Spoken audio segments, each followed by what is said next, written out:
Squish. Squish. Hello, I'm Bethany Johns, and welcome to The American Experiment. Here on The American Experiment, we'll talk about policy, we'll talk about science, and we'll talk about science policy. We'll also talk about the role policy plays in science and what that role should be. I don't know if I want to use profanity in public. That would be, I mean, I don't want to offend somebody. You want to be child safe. Exactly, Let's not say something where, Where security will come. Exactly, We want to be careful.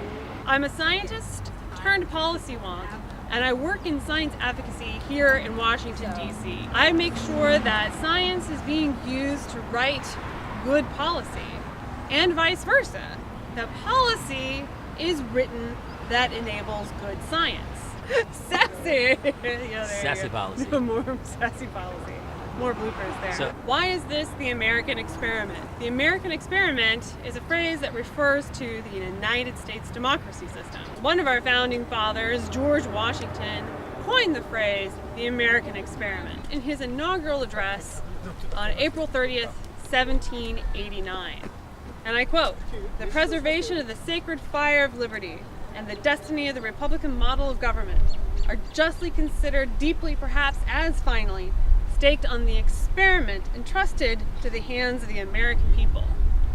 George Washington knew that the success of the American experiment depended on the character of our citizenry. It is the innate character of the American people to use our ingenuity, to explore, and to innovate. Why should you care about science? Well, you're watching this on a piece of technology made possible by science.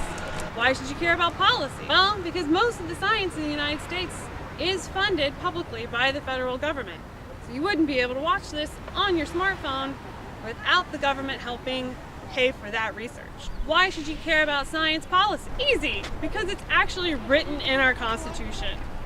Article 1, Section 8, Clause 8 says that the role of Congress shall be to promote the progress of science and useful arts. Science is nonpartisan.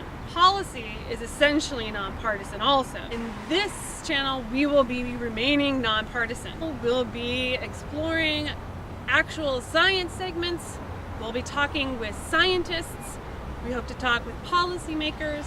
We'll talk with people who work in DC in science policy. Together we'll learn how science and the federal government work together to make the American dream, the American experiment, possible.